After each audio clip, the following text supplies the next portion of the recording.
Hello everyone and welcome to another module of Mastering Arduino from Beginner to Core Advanced. In this module we are talking about sensors. This is module 6. Okay, let's just check the content, and the content we have is introduction to sensor, what is sensor, type of sensor, potentiometer, piezoelectric sensor, temperature sensor and PIR sensor. We will be doing experiment on the on the last 4 sensors, and all other will be theory. Okay, let's just come to the first part. What is sensor? Well, a sensor can be said as anything that is taking as an input from the environment and giving it an output to the system which is connected to it, which is used to record the change in the environment is called the sensor. Well, this was the technical definition. You can say simply a sensor is a machine that is connected to a system which is used to give any specific changes in the environment to the machine, its detail. It can be said that if a sensor is connected to environment, if the temperature rises and it is a temperature sensor, then the sensor will say that the temperature has been has going up from 35 degrees Celsius to 45 degrees Celsius. It can be a humidity sensor which is saying that the humidity is increasing or decreasing with the time. And where all this about the sensors, but the basic thing is that the sensors are the device that are taking data in the form of inputs. Remember one thing, that sensors are only of two types. They are analog sensors and digital sensors. In the real world or in the physical world, all the signals are analog, but the computers have built in analog to digital converters, which converts the analog signals into digital signals, because computers cannot understand the analog values. So for the sensors, it is required that they can give only two values, analog values, such as a multimeter which gives the value of a voltage such as 35 voltage, 45 voltage or 120 voltage, while a simple sensor such as a PIR sensor or a presence detection sensor can give only two values, such as someone is in, which means the value is high or 1, or someone is not present, which gives the value low, or you can say 0. This was the basic thing about the sensor. And there are very high-tech sensors also. Let's just check about the Wikipedia. What does it says about the sensor? Well, Wikipedia have a very technical definition about the sensor, that it is a part of a subsystem that is used to process the data and give the environmental changes value to the machine. Well, the sensors can be very simple, such as a simple transistor for a temperature sensor, or can be extremely complicated, such as a camera or a LiDAR sensor. Okay, this was the definition for the sensor. Let's just see the different type of sensor. I have made a simple chart for your understanding.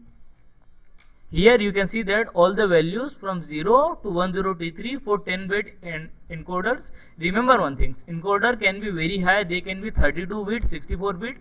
For our sake of convenience, we are using 10-bit encoders because it is present in Arduino. It can be even very high, it can be 2 raised to 20 or 2 raised to 32-bit encoder for very fine and very precise knowledge for the sensor input and outputs. Okay, for the input values, it can be 500, it can be 750, it can be 0, it can be anything from 0 to 1023. So it gives a physical precise measured value, while for a sensor, for a digital sensor, it can be only a 0 or it can be only a 1. There are no other values possible in sensors. So sensors are of two types. They are analog sensors and digital sensors. For example, the camera that we use takes the values of the physical world in the form of digital signal and send it to the computer. The camera works on inter-I2C connection or I2C protocol. We will be discussing in the later chapter. This was the function of camera. It has a sensor. The camera is itself called a sensor because it has a photodot on it, and the photodot takes the light and gives a grid value, forming a giant matrix, and the matrix gives the values for the color. It can be RGB, red, green, blue, and taking the value from it, it gives the image of the picture on the screen.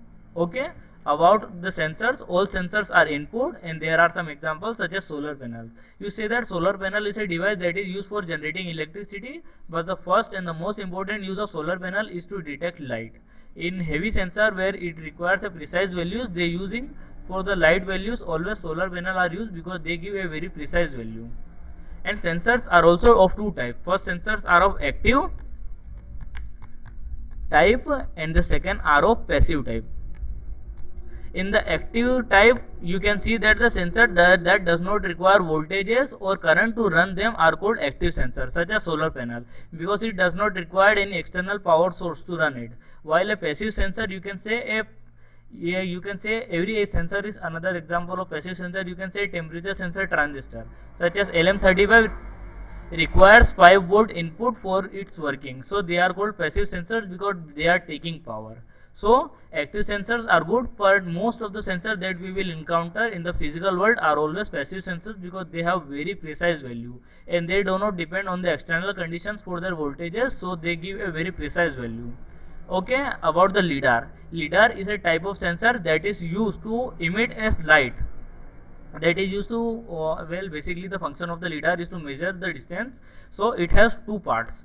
Let me draw it for you. Here we are coming down, just wait for a second, and yeah, you can see that here is an example of a lidar. My drawing is not good, sorry for that. Lidar is like this, a rectangle box. It's not rectangle, I know. It had two lights, or you can say two devices. First function is to emit light, and that will collide to some object, and then it will come back to the another part, so that it can read that light is coming, and taking a time interval in the processing unit. It is taking the pulse width modulation of the sensor, that the pulse that has been set at 0 degree receives at 30 degree. So there is a small algorithm which says that for 30 degree the distance is 45 meter, and which by this method it gives the value to another microcontroller or computer to which it is connected. This was the theory of lidar. So I have to tell you that all the sensors are input sensor, but there are some type of sensors there are also such as output sensors, such as lidars, because these lidars give the first of all they emit the light, so they give a value as an output, and when the light strikes to a solid surface it comes back to the sensor, so the sensor reads it one again. So this time it becomes an active sensor with a theory that it emits light such as an in the form of output, and reads the light in the form of an input, and that gives the value to the microcontroller, process it with the help of an advanced algorithm, and give the value of the distance. These are very high-tech sensors because they are also enabled to calculate the speed of light. A simple example of a lidar sensor is ultrasonic sensor, very cheap if you want to do experiment. Well, ultrasonic sensor is not a lidar sensor, but it works on a similar principle. Let me explain it to you. This is an ultrasonic sensor. You can see here it has the same functionality as of a lidar, but it uses ultrasonic waves. This point emits the ultrasonic waves, and when it strikes to a substance it will be read by this module, and this both are doing, there is a chip behind them that uses the algorithm to compare the time interval between them to find the distance. Because of this, because it's very cheap, because the speed of ultrasound is very low, something about 360 to 400 meter per second, so it is very easy for a simple microcontroller or simple processing chip to calculate the distance. So ultrasonic sensors are very cheap, but there are very high-end ultrasonic sensors also available, and we will be discussing them about in the future. This was the example of an ultrasonic sensor that is used to measure the distance. We have lidar, but we can use ultrasonic sensors for small distance up to 4 meter, while a lidar is used to measure distance from 15 centimeter to about 80 meters. Well, they say it's 40 meter, but if we hack them, the sensor can give the value up to 80 meters also.